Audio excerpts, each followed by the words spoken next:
Hey, Oh, all right. Jericho Kuehl. How are you? Yes, doing Yeah, great. yeah. Nice to Thanks meet you. for being on the program. Yeah, thank you for Uh, having me. Yeah, we try to come here to every astronomical league convention and share with the audience, some of the action and stuff like that. But Nice. one of the things that I'm proud of is, how much the Astronomical League encourages youth in science and astronomy. Yes. And so this year you're one of the Horkheimer, Dioria Service Award winners. That's correct. Okay. As a rising senior, we had on Claire Zhao on earlier to talk about her participation in that too. But yeah, what's your story? You're with obviously with the Milwaukee Yes. Astronomical Society. Yeah. So we can give them a nice shout out. But, Yeah, it's been a great organization to be a part of. Kind of how I was able to get so much service and dedication to astronomy was I went to the Milwaukee Astronomical Society as a curious, guest, one of their open houses. Okay. They're very welcoming, and one of the things there was an EV scope, a unistellar EV scope 2, which is a digital smart telescope. Right. And seeing all the amazing astrophotography you could do with it, seeing the citizen science you can do with it, really inspired me to become a member, use the telescope a little bit, and eventually get my own unistellar EV scope to do my own work with that. Very good. Yeah. So what do you? I mean, what is a Jericho outreach experience like? What do you do? Most of the time at the MAS open house, what we would do is take out the EV scope, slew it to it's a completely automatic digital telescope, and also it can live stack the image and add in the color. So how that works is you just point it to, like, say, Dumbbell Nebula. That's one of my favorites. Or Omega Nebula. Okay. Maybe you want to go Cigar Galaxy, Sombrero Galaxy. Basically any object you can think of that's bright, messier, even NGC objects. Yeah. Put it out there. Tell the audience, a little bit of what you're looking at. How many light years away is it? How many light years wide is it? Oh, that's cool. A little bit of, what does the color So you mean? get Why is some there red? interpretation Exactly. Beyond That's, just seeing the image. I think that's one of the most important things about service is you want to make sure everybody feels, welcome and interested and invested in what you're showing them. I agree. So what's your typical audience like? Is it youth? It really depends. All ages? I enjoy connecting with youth. I recently did a talk at one of our MAS open houses, presentation. We had a little bit of a Boy Scout group come in. So it's great to be able to tell them a little bit of, hey, there's exoplanets outside of our solar system that we can actually observe with the EV scope, or there's some galaxies, with their own planets and their own stars, and show them some amazing images, and I think they're really fascinated.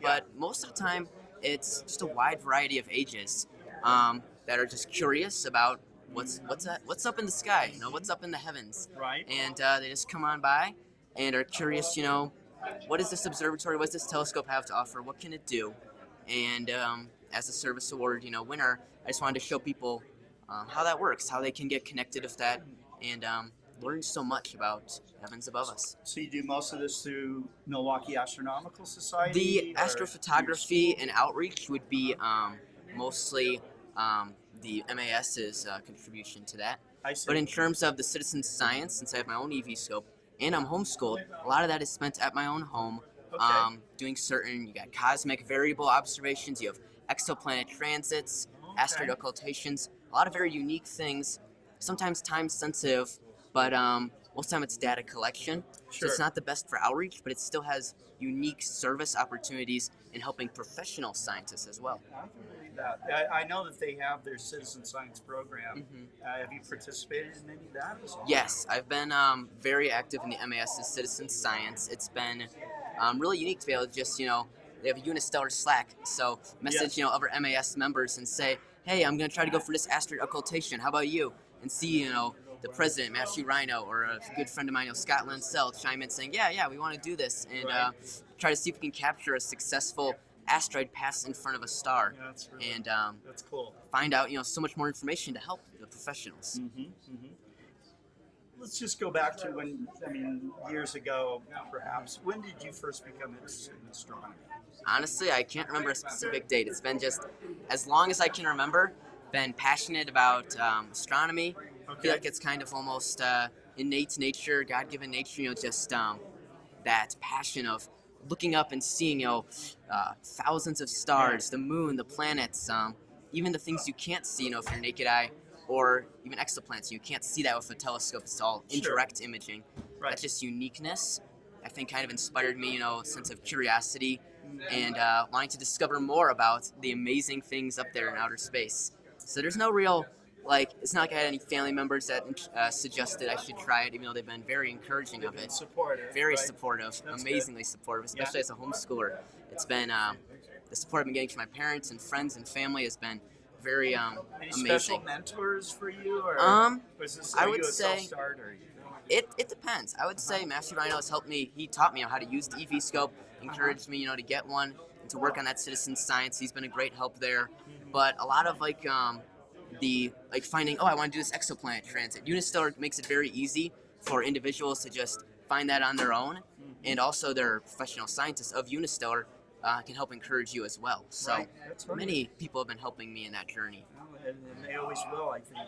If you stay with. I mean, do you think this will be something Definitely. that you'll do? Yeah, I would say I'd want to pursue, for sure. I think I want to pursue planetary science or astronomy as a college major. Okay. Beyond that, of course, career with whatever scientific institution, NASA, maybe Unistellar, maybe who knows what. I'm trying to keep all my options open on what the future may hold, but I'm sure, I think when you have such passion for something, it's easy to become a lifelong loving of that. That's something that you hold dear. So for me, that's astronomy. So wise words and such a young guy. Thank you. So how old are you right now? I just turned 17 2 days ago. Okay. So this has been an amazing belated birthday. Thank you. It's been an amazing, trip to be able to enjoy and see some amazing skies above us. That's wonderful. Well, so tonight you'll get your official plaque and everything for the award, and I would welcome you to be part of our Global Star Party program that we put on. So I hope to get you on for that, and love to do that. Yeah.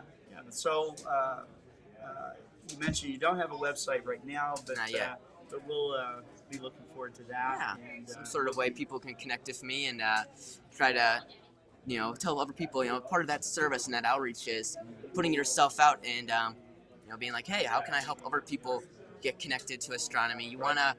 I would love to, encourage as many people as I can to just look up at the skies, even if you don't have a telescope. Just look up and, be filled with wonder on the amazing creation there is out there. Right.